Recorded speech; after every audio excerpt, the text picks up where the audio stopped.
The blood trail led straight to his water well.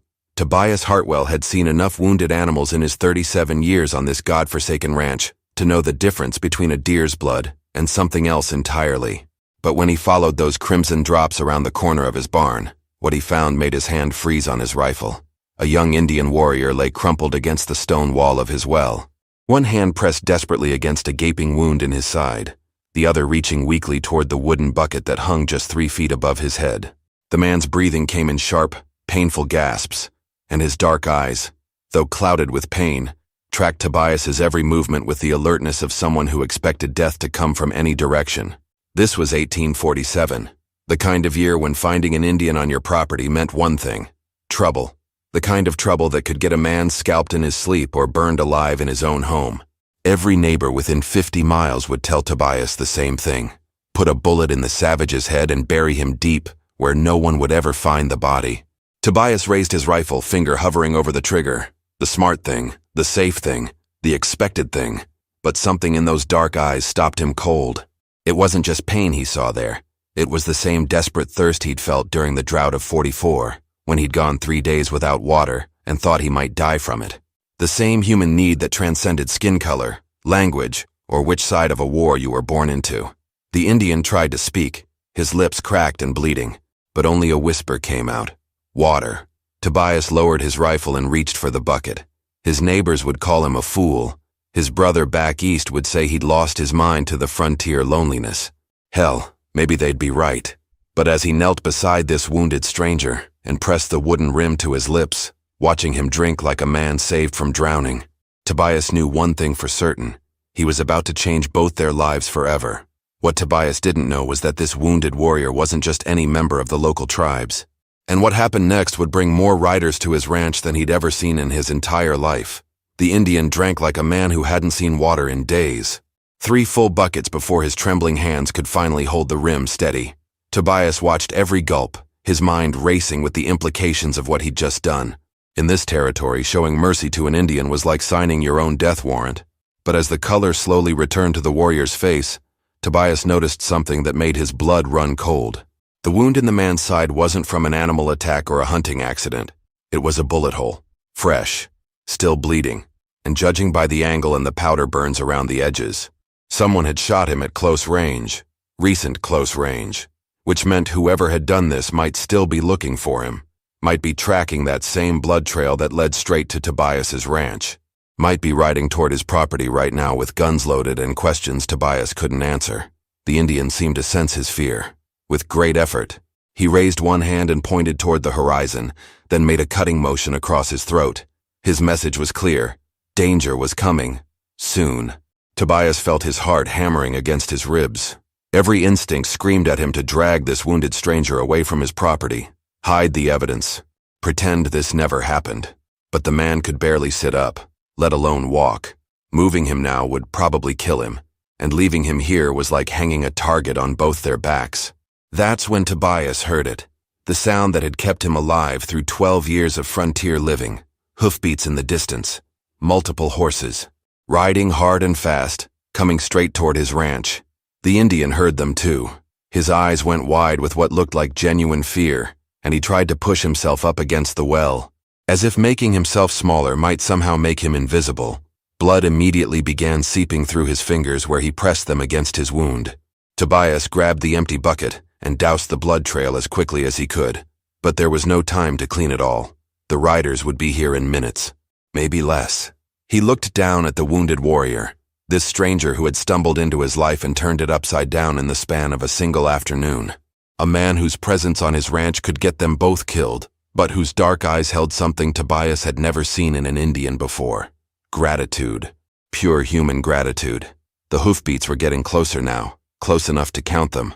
5 horses, maybe 6, all moving at a gallop that suggested they weren't coming for a friendly visit. Tobias made his choice in that split second, knowing it might be the last choice he ever made. He couldn't carry the wounded man, but he could hide him.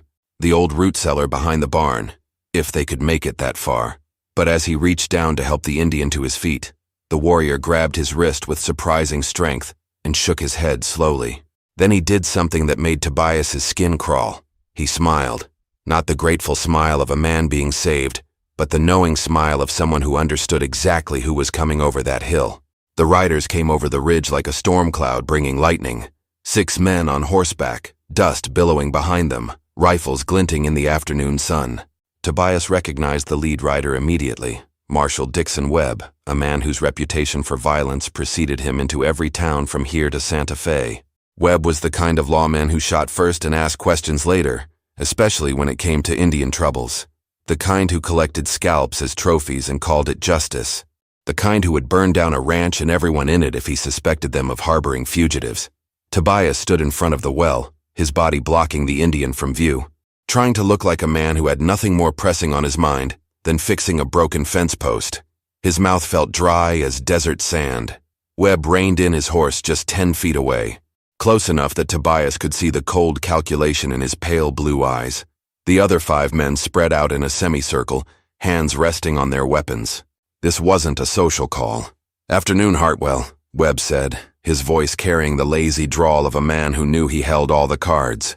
"We're tracking a wounded Indian. Blood trail leads right to your property." Tobias felt sweat beating on his forehead despite the cool evening air. "Haven't seen any Indians, Marshal. Been working on the south fence all day." Webb's eyes swept across the ranch, taking in every detail. The man missed nothing. It's what made him so dangerous. His gaze lingered on the dark stains in the dirt near the well, and Tobias felt his stomach drop. "That so?" Webb dismounted slowly, deliberately. "Because that sure looks like blood to me. Fresh blood. And unless you've been butchering cattle next to your drinking water, I'd say someone's been here recently." Behind Tobias, hidden by the stone wall of the well, the wounded Indian remained perfectly still. But Tobias could feel the tension radiating from him like heat from a forge. One sound, one movement, and they were both dead men. Webb took 3 steps closer, his hand now resting openly on his pistol.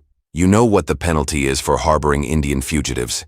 "Don't you, Hartwell? It's the same penalty as for treason, a rope around the neck until dead." The words hung in the air like a death sentence. Tobias felt every muscle in his body coiled tight as a spring, ready to fight or run, knowing neither option would save them. Webb was too close now. Any sudden movement would expose the Indian, and once that happened, bullets would start flying. That's when something impossible happened. The wounded Indian spoke, not in English, but in his native tongue, a string of words that flowed like music, clear and strong despite his injuries. Words that made Marshal Webb freeze mid-step and the color drain from his face like water from a broken bucket. Webb's hand fell away from his pistol. His mouth opened and closed like a fish gasping for air, and when he finally found his voice, it came out as barely more than a whisper. "Dear God, you're him." The other 5 riders immediately dismounted, their weapons forgotten, their faces showing the same mixture of shock and something that looked almost like fear. But not the kind of fear men show when facing an enemy. The kind of fear men show when they realize they've just made a terrible, terrible mistake. Webb turned to Tobias, his face now pale as winter snow. "Do you have any idea who you've been helping?" Tobias stared at Marshal Webb's terrified face, his mind spinning like a wagon wheel stuck in mud. In 12 years of frontier living, he'd never seen the ruthless lawmen show fear of anything. Not outlaws. Not wild animals. Not even the Apache war parties that had burned 3 settlements to ash just last summer. But now, Webb looked like a man who'd just seen a ghost. The wounded Indian spoke again, this time in perfect English, his voice carrying an authority that seemed to fill the entire ranch. "Tell him who I am. Marshal, tell him why you rode so hard to find me." Webb's Adam's apple bobbed as he swallowed hard. When he finally spoke, his voice cracked like a teenager's. "This is Ayanna, son of Chief Dakota of the Northern Apache. He's the one who negotiated the peace treaty with Fort Richardson last spring." Tobias felt the ground shift beneath his feet. The peace treaty. The same treaty that had stopped 3 years of brutal warfare between the settlers and the Apache. The same treaty that had saved hundreds of lives on both sides. The same treaty that had made it safe for families to settle in this territory without fear of midnight raids. And he'd been watering the man who'd made it all possible. But if Ayanna was a peacemaker, why was he running from the law with a bullet in his side? "There was an ambush," Ayanna continued, his breathing still labored but his voice growing stronger with each word. 3 days ago. A meeting with Colonel Morrison about expanding the treaty to include the southern territories. But Morrison had other plans. Webb's face went from pale to gray. "Colonel Morrison is dead, shot in the back during an Indian attack 3 days ago. You're wanted for his murder. Because that's what they want you to believe, Ayanna said, pushing himself up straighter against the well. Morrison wasn't killed by Indians. He was killed by men wearing war paint, speaking just enough Apache to fool the witnesses. Men who knew exactly when and where we would meet. The implications hit Tobias like a physical blow. Someone had staged Morrison's murder to frame Ayanna. Someone who wanted the peace treaty destroyed. Someone who wanted the territory to burn again. Who? Webb asked, though his expression suggested he already suspected the answer. Ayanna's dark eyes hardened like flint. The same men who've been selling guns to the renegade tribes. The same men who've been making a fortune off this war. The same men who sent you to hunt me down instead of looking for the real killers.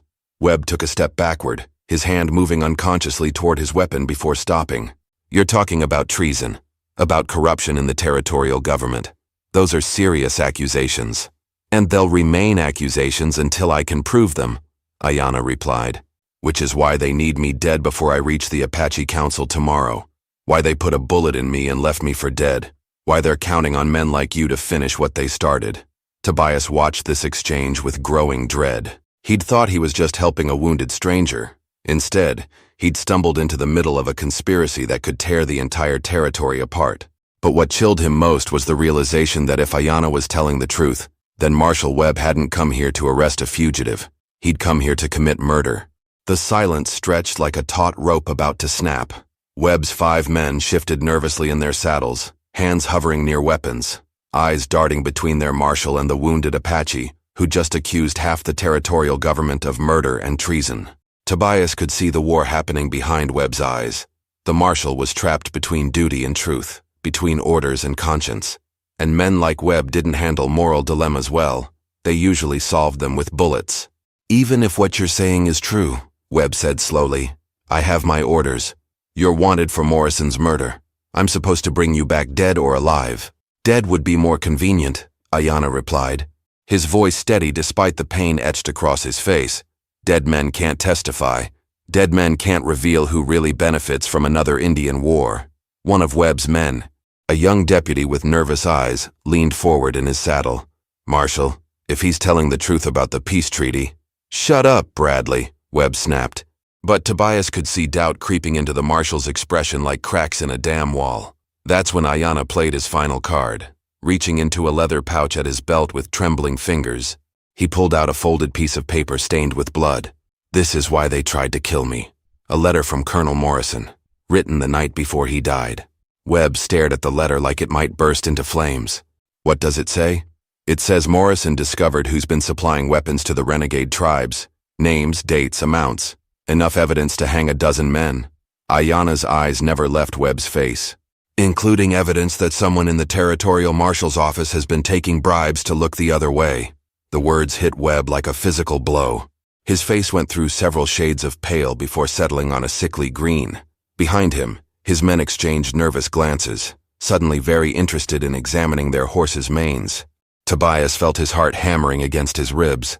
He was witnessing something that could get them all killed, the moment when a corrupt lawman realized his own neck was on the chopping block. You're lying, Webb said, but his voice lacked conviction. Am I? Ayanna held up the letter. Morrison trusted me enough to give me this the night he died. Told me to get it to Fort Richardson if anything happened to him. Said it was insurance. Webb took a step forward, his hand now gripping his pistol. Give me that letter. So you can destroy it? Ayanna shook his head. I don't think so, Marshal. But I'll make you a deal. Let me live long enough to reach the Apache Council tomorrow. And I'll make sure your name isn't mentioned when this all comes to light. The offer hung in the air like smoke from a gunshot. Tobias could see Webb calculating odds, weighing risks, trying to figure out which choice would keep him alive longer. But what happened next surprised everyone. Deputy Bradley dismounted and walked slowly toward the well, his hands raised peacefully. Marshal, I've been thinking about something. Remember that shipment of rifles that went missing 3 months ago? The one we were told was stolen by Indians? Webb's face darkened. What about it? I saw those same rifles 2 weeks later, in the hands of settlers heading south. Bradley's young face was flushed with either courage or fear. Made me wonder who was really stealing from who. The admission cracked something open in the group. Suddenly other deputies were nodding, sharing glances, remembering things that hadn't made sense at the time. and Tobias realized that Ayanna had just done something remarkable. Without firing a shot or raising his voice, he'd turned Webb's own men against him. If you're enjoying this story of courage in the Old West, hit that subscribe button, because what happens next will change everything these men thought they knew about justice. But Webb wasn't the kind of man who went down without a fight, and when cornered, dangerous men did dangerous things. Webb's hand tightened on his pistol grip until his knuckles went white. A cornered animal was always the most dangerous, and Tobias could see the exact moment when the marshal decided that bullets were simpler than truth. "You're all fools," Webb snarled, his mask of civility finally slipping away. "You think this savage's word means anything against mine? You think anyone will believe the testimony of a dead Indian and a handful of traitors?" The deputies spread out instinctively, hands moving toward their weapons, but Tobias could see the uncertainty in their faces. Years of following orders warred against the growing realization that those orders might be wrong. Ayanna struggled to his feet, using the stone well for support.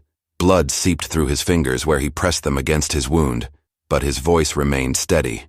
"The truth doesn't care who speaks it, Marshal. It just is." "The truth," Webb spat, "is that you murdered a United States Army officer, and I'm going to collect the bounty on your head." He drew his pistol in one smooth motion, the barrel swinging toward Ayanna. But before he could fire, Deputy Bradley stepped directly into the line of fire, his own weapon raised. "Stand down, Marshal." The words cracked like thunder across the ranch. 4 other deputies followed Bradley's lead, their guns trained on their own commanding officer. Only one man remained loyal to Webb, a grizzled veteran named Hawkins who looked as corrupt as his boss. "You're making a mistake, boys," Webb said, though sweat now beaded on his forehead. "A mistake that'll cost you your badges, maybe your lives." "Maybe," Bradley replied, "but I've made enough mistakes following your orders. I won't make any more." Tobias watched this standoff with growing dread. 6 armed men in his ranch yard, all pointing guns at each other, all convinced they were in the right. This was how range wars started. This was how good men died for bad reasons. That's when Ayanna did something unexpected. He began to sing, not in English, but in Apache, a low, haunting melody that seemed to rise from the earth itself. The ancient words carried across the ranch like wind through canyon walls, speaking of honor and sacrifice, of brothers who stood together against the darkness. The effect was immediate and startling. The deputies lowered their weapons slightly, not understanding the words but feeling their power. Even Webb seemed momentarily mesmerized by the sound, and while they listened, transfixed, Ayanna was doing something else entirely. He was calling to his people. The song was a signal, a message carried on the evening wind to ears that knew how to listen. Tobias realized this with a chill that ran down his spine like ice water. Ayanna wasn't just singing, he was summoning. The melody ended, and silence fell over the ranch like a heavy blanket. But in that silence, Tobias heard something that made his blood run cold. Hoofbeats, distant but growing closer. Many hoofbeats, moving fast. Webb heard them too. His face went pale as moonlight. "How many?" Ayanna smiled despite his pain. "Enough." The sound grew louder, multiplying, until it sounded like thunder rolling across the plains. Not 6 riders this time, not even a dozen. An entire Apache war party was riding toward Tobias's ranch, and they would arrive within minutes. Webb raised his pistol again, this time pointing it directly at Tobias's chest. "You did this. You helped him signal them." "I gave a dying man water," Tobias replied, surprised by the steadiness of his own voice. "Same as I'd do for any creature suffering on my land." The hoofbeats were close enough now to feel in the ground beneath their feet. Close enough to count. Too many to count. And Webb finally understood what Ayanna had been planning all along. They came over the horizon like a vision from another world. 50 Apache warriors on horseback, moving in perfect formation, their war paint gleaming in the dying sunlight. But as they drew closer, Tobias realized something that defied everything he thought he knew about Indian war parties. They weren't coming for battle. At the head of the group rode an elderly chief whose presence commanded respect from 100 yards away. His gray hair was braided with eagle feathers, and despite his age, he sat his horse with the dignity of a man who had never bowed to anyone. Behind him rode warriors of every age, from seasoned fighters to young braves barely old enough to carry weapons. But their weapons remained sheathed. Webb's face cycled through confusion, fear, and desperate calculation. He still held his pistol trained on Tobias, but his hand shook like a man with fever. "This changes nothing. I still have my orders." "Your orders," came a new voice, "are no longer valid." Everyone turned to see Deputy Bradley holding up an official-looking document. "This came through this morning, Marshal. Direct from the territorial governor. All pursuit of Ayanna is suspended pending investigation into Colonel Morrison's death." Webb's face went purple with rage. "You lying piece of—" "Check your own dispatch pouch," Bradley interrupted, "unless you've been too busy collecting bounties to read your official mail." The Apache riders formed a wide circle around the ranch, not threatening, but unmistakably present. Their chief dismounted and walked slowly toward the well where his son waited. With each step, the old man's eyes never left Ayanna's face, searching for signs of serious injury. When father and son embraced, a collective sigh seemed to rise from the assembled warriors. Tobias found himself witnessing something sacred, the reunion of a leader with his people, a father with his child, a peace negotiator with those he'd sworn to protect. The chief spoke to his son in rapid Apache, his weathered hands checking the wound, his face grave with concern. Ayanna responded in the same language, but Tobias caught enough English mixed in to understand the gist, the truth, the conspiracy, the names of the real killers. When the conversation ended, the chief turned to face Webb with eyes like black diamonds. When he spoke, his English was perfect and precise. "Marshal Webb, my son tells me you came here to murder him." Webb's pistol wavered. "I came here to arrest a fugitive from your own corruption," the chief replied. "A man whose only crime was discovering how you and your friends have been profiting from war between our peoples." The accusation hung in the air like smoke from a funeral pyre. Webb's remaining ally, Hawkins, was slowly backing his horse away from the circle, clearly calculating his chances of escape. "You have no proof," Webb said, but his voice cracked on the words. The chief smiled, not warmly, but with the satisfaction of a man holding all the cards. "We have Morrison's letter. We have the testimony of the real killers, who confessed everything before they died trying to escape our justice. And we have something else." He gestured to one of his warriors, who rode forward carrying a leather satchel. From it, the warrior produced a stack of papers that made Webb's face go ashen. "Your correspondence with the gun runners," the chief continued. "Every payment, every shipment, every lie you told to cover your tracks. Morrison was more thorough than you knew." Webb's world collapsed in that moment. Tobias watched a corrupt man realize that all his schemes, all his violence, all his betrayals had been for nothing. The evidence was overwhelming, the witnesses reliable, the justice inevitable, but cornered animals were unpredictable. Webb swung his pistol toward the chief, desperation overriding common sense. "If I'm going down, I'm taking you with me." What happened next moved faster than thought. Ayanna threw himself between the gun and his father despite his wound. The pistol fired, and 50 Apache warriors reached for their weapons in perfect unison. But the shot went wild, because Tobias Hartwell, a simple rancher who just wanted to help a thirsty man, had tackled Marshal Webb from behind, sending them both crashing to the ground in a tangle of dust and rage. The dust settled like a curtain falling on the final act of a play. Webb lay motionless beneath Tobias, his pistol thrown clear by the impact. Deputy Bradley and his men quickly secured both Webb and Hawkins, while the Apache warriors slowly lowered their weapons. But it was what happened next that would stay with Tobias for the rest of his life. The chief walked slowly to where Tobias sat, catching his breath in the dirt. The old man's weathered face showed no expression as he studied this white rancher who had risked everything for a stranger. Then, without warning, he placed both hands on Tobias's shoulders and spoke in Apache, words that carried the weight of ceremony, of honor, of recognition. Ayanna translated, his voice thick with emotion. "He says you are now brother to our people, that what you did today, showing mercy to an enemy, risking your life for truth, choosing courage over fear, these are the actions of a true warrior." Tobias felt something shift in his chest, like a door opening to let in light he'd never seen before. All his life he'd been taught that Indians were savages, enemies, obstacles to civilization. But looking into the chief's ancient eyes, he saw only wisdom, dignity, and a kind of respect he'd never earned from his own people. The ceremony that followed was unlike anything Tobias had ever witnessed. The Apache warriors dismounted and formed a circle around him. One by one, they approached and touched his hand.